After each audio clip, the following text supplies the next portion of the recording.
Kesorotan lain, Saudara Ketua DPP Partai Keadilan Sejahtera Mardhani Alisera menanggapi penangkapan caleg terpilih partainya di DPRK Aceh Tamiang atas kasus 70 kg sabu. Mardhani menyerahkan seluruh proses hukum kepada polisi. Soal kemungkinan aliran dana sampai ke partai, ia menyatakan bongkar saja. Sebelumnya, polisi menyebut jual beli narkoba tersangka Sofyan untuk keperluan kampanye di pemilu serentak lalu.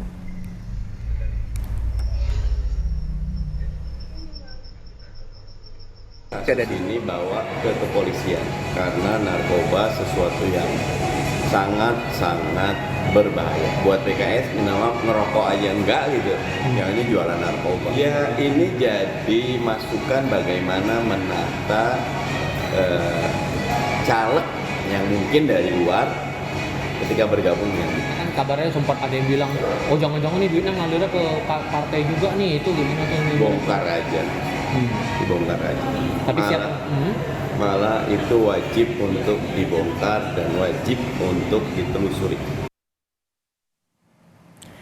Tersangka dijerat Undang-Undang tentang Narkotika dengan ancaman minimal 6 tahun dan maksimal hukuman mati.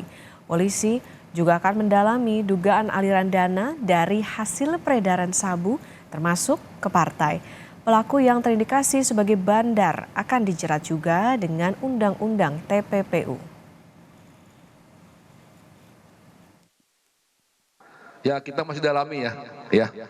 Itu didalami. Ya, kita dalami uang itu kemana. Yang pasti tersangka ini akan dijerat Undang-Undang TPPU. Karena dia sebagai bandar. Sebagai omongan saya sebelumnya, bandar atau kurir akan dikenakan Undang-Undang TPPU. Nanti kita akan tahu kemana arah uangnya tersebut. Ya.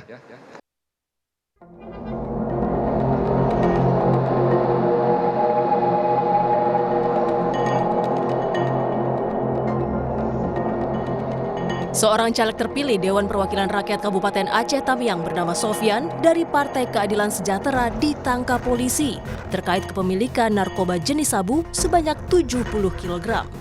Sofyan ditangkap saat tengah berbelanja pakaian pada Sabtu 25 Mei lalu. Pelaku diduga terlibat jaringan gembong narkoba Freddy Pratama. Bahkan ia sempat melarikan diri dan sembunyi 3 minggu di wilayah Aceh hingga ke Medan. Atas kasus ini, pelaku akan dipecat dan segera digantikan. Dan tentu saja yang bersangkutan sudah diproses dan akan dipecat ya dari caleg terpilih. Dan tentu ini sesuatu yang tidak kami hendaki. Kami juga tidak mengetahui secara persis kegiatannya selama ini. Tapi ya kami berterima kasih kepada aparat penegak hukum ya, dan mudah-mudahan ini menjadi pembelajaran bagi PKS dan juga partai-partai lain terkait dengan sindikat peredaran gelap narkoba. Jadi secara administrasi dia sudah diproses untuk diganti. Komisi Independen Pemilihan atau KIP Aceh mengatakan proses penggantian status caleg terpilih harus menunggu hasil keputusan pengadilan yang telah berkekuatan hukum tetap. Saudara Sofyan yang caleg PKS ya kami menganggap dia masih sebagai caleg terpilih. Karena untuk proses pergantian itu ada mekanisme. Nah, sesuai dengan ketentuan pasal 426 Undang-Undang Nomor 7 Tahun 2017 bahwa proses pergantian caleg terpilih itu ada 4 kondisi. Pertama, meninggal dunia, yang kedua mengundurkan diri, yang ketiga sudah tidak memenuhi syarat sebagai caleg calon anggota DPR, DPRD, DPRK dan DPRA. Dan yang keempat dinyatakan bersalah berdasarkan putusan pengadilan.